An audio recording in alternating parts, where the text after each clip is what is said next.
Hey everybody, this is Nathan here at the Gold Cove in Roseville, Michigan, 255 Gratiot Avenue, just outside of Detroit.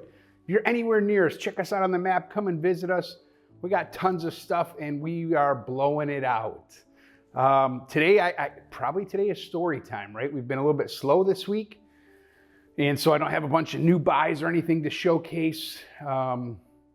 Metals have been a little weird so far this week, up and down, and hoping to go back up because I got quite a bit I want to liquidate. We're going to send out a bunch of 100-ounce bars. I got a new vendor that I'm hoping to work with next week. If the price goes back up over 38, got a whole bunch of 100-ounce bars and some cans of $2,500 face that I want to liquidate. Today, people ask me a lot of times, like, how did you get into this business? And I got into the business in my late 30s. I'm going to tell that story. And so I kind of always worked for myself. I'm pretty unemployable. As a younger man, I had a lawn service, which progressed into a landscape company, and that was going quite well. I enjoyed it. Had a handful of trucks on the road, a handful of guys, and we did a lot of plowing here in Michigan. But I fell in with a buddy of mine who was doing real estate. And he worked at Ford, and he would press buttons every now and again at the machine, and the rest of the time he would read educational real estate books. So we started buying houses, and I really just lost interest in the landscape company. So I sold that, went into doing houses full time. Probably mid 2005-ish or so, right before real estate crashed. So we'd accumulated a good handful of houses.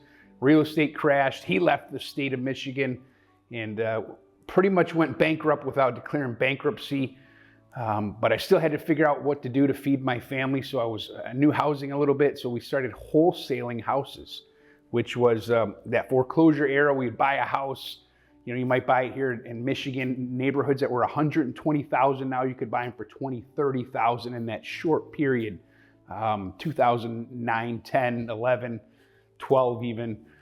Nobody wanted the houses. The banks didn't want them, anything like that. So we were wholesaling 3-4 houses a month. I would buy them maybe for $30,000, sell it to the next guy for $45,000. Wouldn't do any work to it. That was called wholesaling. The next guy was either going to be a landlord or a flipper. Anyway, I was doing these houses 3-4 a week. Nope, 3-4 a month. Didn't take me a lot of time. And so I had some partners earlier on, and then I kind of got out on my own with that. And it didn't take me a ton of time, so 25, 30 hours a week to make these contacts, buy houses, sell houses. In the meantime, I would drive around and I would go from pawn shop to coin shop. Back then there was all these We Buy Gold stores, and I would look for deals on coins. I was just buying, but not real coins, bullion really. So I'd buy gold eagles, silver eagles. You got any tenths today? You got any quarters?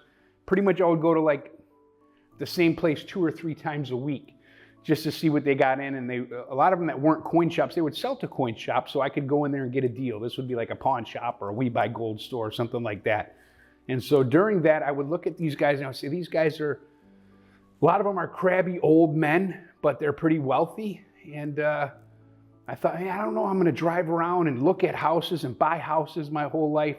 And so I'm like, that business kind of looked attractive to me. It was like almost at the top of the food chain on a small level in a small area, right? You're dealing in gold and diamonds and watches and coins and bullion, and you're kind of dealing in treasures. And I was like, that's pretty cool. And so I bought a shop from a guy who said he was retiring. It was a We Buy Gold shop. There was bulletproof glass up front. You deal behind that. And it was not a bullion shop, but people would bring in jewelry and coins and things like that. And it was exciting. We did not make a lot of money there. And then I opened up another store with a guy a couple miles down the road. It was a little bit nicer, closer to a better area. But we opened up on a shoestring. So people ask me like, I would like to get into this business. I mean, we opened up, I don't know, maybe it cost us 20 grand to put some bars on the windows and get a safe and get some neon lights. And every day we would buy stuff. We might have 10 grand a day in buy money, and we would liquidate it. We didn't have showcases, anything like that. And so fast forward, that partner passed away. He was not into coins. So when he passed away, I put a bunch of showcases in the other store and outfitted it. It started to become a coin shop. And gosh, that was about 7-8 years ago now. So I got into this business 2012. And if you remember, gold and silver had hit their highs in 2011 and they were on the way down.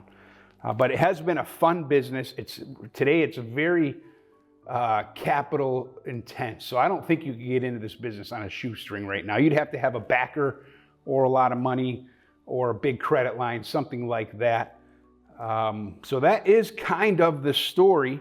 Today it's fun, it's rewarding. Out of the 3 businesses I've been in, landscape, real estate, this business has kind of been like the easiest, where if you build it and sell into the community then in a few years, you not only get the new business, but you get the old business of stuff that you sold and it starts coming back in. It's been the easiest predictable business, I would say. It's difficult, but in real estate, you had to go out there and hunt every day, and you had to get deals, you had to hunt, and you had to drag a deal back. And like here, you kind of, some of the things that you did yesterday will still pay you today.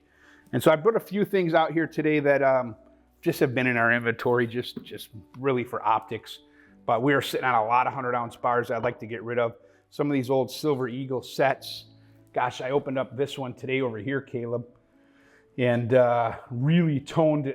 Last time I looked at that, they were all bright white. So I don't think that toning, I think that really takes value away, because when people buy this set of 5 Eagles, it was really hot when it came out in 2011. Is that the 11 set? Yeah, you had to be in like the first come, first serve, and they were sold out quick, and people were selling them for double the release price.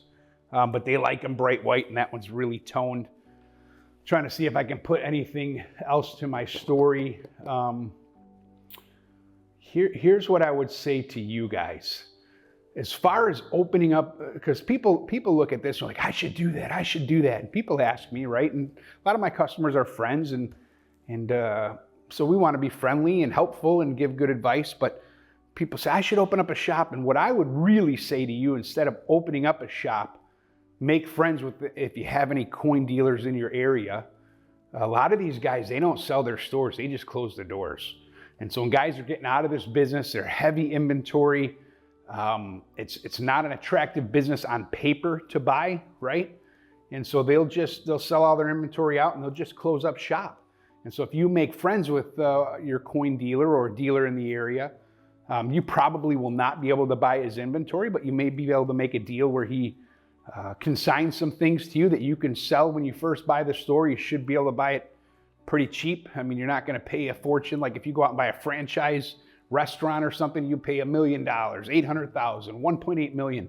One of these, a store that's not a powerhouse, but it's a decent little small town store or something, you should be able to get for $100,000, $50,000, $200,000. But it could be a lot of money to some, but it's not $1 million for a franchise.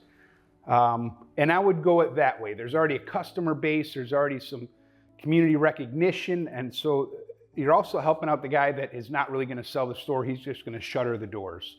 And maybe if he owns his own building, it's attractive to him to keep on leasing it to you. And so if you do want to open this business, it's I'll compare it to some friends that have similar income type businesses, and they have a lot of moving parts. You know, they might send guys out in the field and have flatbed trucks and box trucks and high-lows and estimators and salespeople, and they're doing about the same profit as an owner of a company like I am here.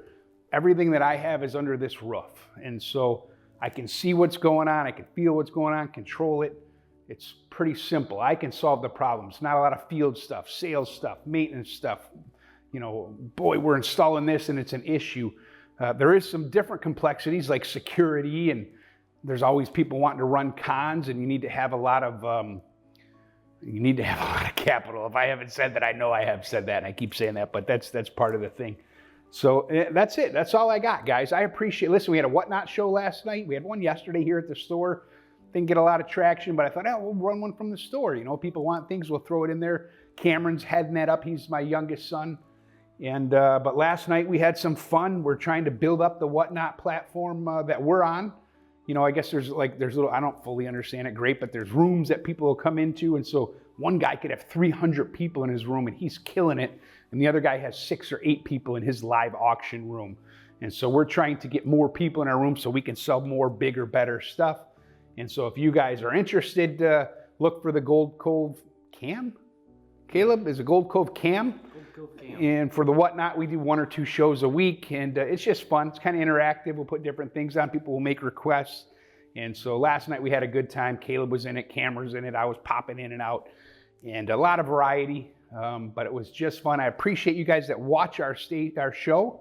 If you would subscribe, like it, man, that would really help us out. A couple other things I put out here today was just this can of half dollars. That's got to get shipped out soon. And silver dollars, I don't really ship those out. Maybe I should. We got such an accumulation of silver dollars. Thousands and thousands of silver dollars, from coal to BU to some highly graded stuff. We don't have a ton of that highly graded stuff, but we have some of it. So guys, you have a great day. Thanks for hanging out with us. We appreciate you here at the Gold Cove.